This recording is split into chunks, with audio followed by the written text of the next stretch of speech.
Well, staying on the DNC, joining me live is Jim Kessler, who previously served as the Legislative and Policy Director to Senate Majority Leader Chuck Schumer. Thank you for your time today. Great to see you. I guess we should start there. Tim Walz, a lot of people, as we've just heard from Annalise Nielsen, feel like they don't really know who he is. Could that be a strength or a weakness for the Democratic Party? What do you think of him?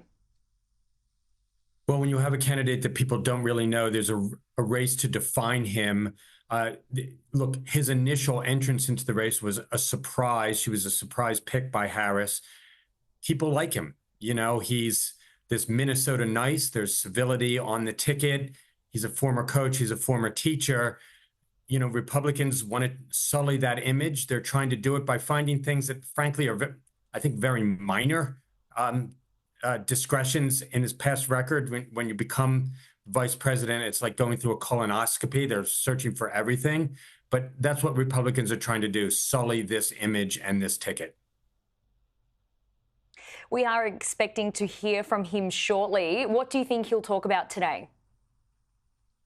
Well, I think his job is to, introduce himself to voters, get them to know who he is, why the people in his state love him.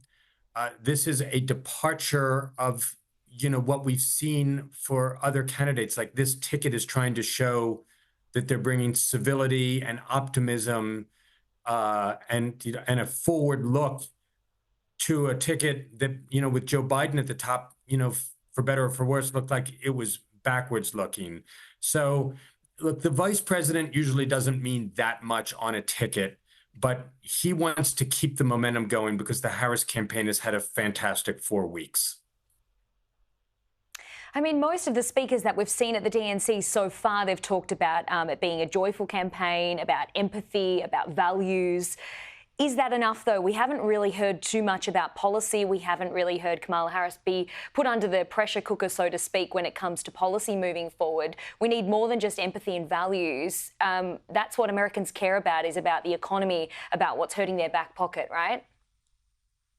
Well, let's just realize that since Harris has gotten in the race and has been fun and joy and optimistic, she's moved upwards in the polls. So the formula that thus far has been working.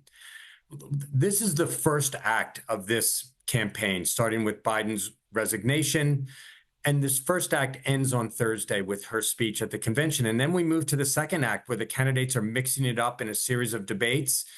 Obviously, policy will be part of the discussion. But one of the unique things about this candidacy is, yes, she's got policies for the next term, but she also owns the policies of this term. She's the sitting vice president. So there's 3 years and 8 months of policy from the Biden-Harris administration that is a positive, but also for some voters, it's a negative.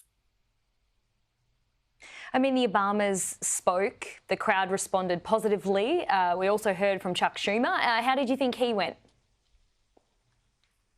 Well, we saw Chuck Schumer dance as he got on stage. And I know there's a rule in the Schumer office. I worked for Schumer. No dancing when there's a camera around. So he broke the #1 Schumer rule. Look, I thought he did fine. He's an optimist by nature. There's a lot of optimism. I just came from Chicago.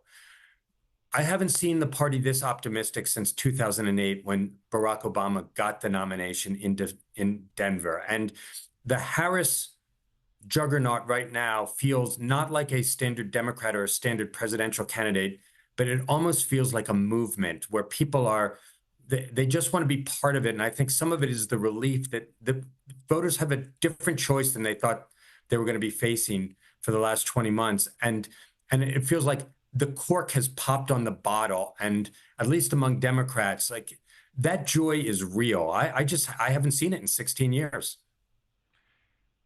Okay, that's interesting. Well, I mean, Trump has been spoken about a lot at the DNC. We do have to wrap things up. I just want to get your thoughts on, of course, Trump. The Obamas accused him of being dangerous and racially divisive. Is that language stoking greater and potentially dangerous division here? And I guess, how do you think Trump will respond post-DNC?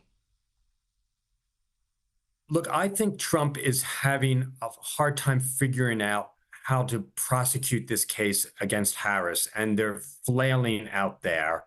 And, Trump has lost, he hasn't lost support. It's that Harris has gained support. So we're seeing something rare for Trump, which is a candidate who's lost his footing. And they are, and he's going on with personal attacks about her race, about her gender, about her looks. So he's falling into all the traps that Democrats hopes that he falls into. If he doesn't right the ship, he'll lose. He usually does right the ship. It's a good team, but right now he's flailing a little bit.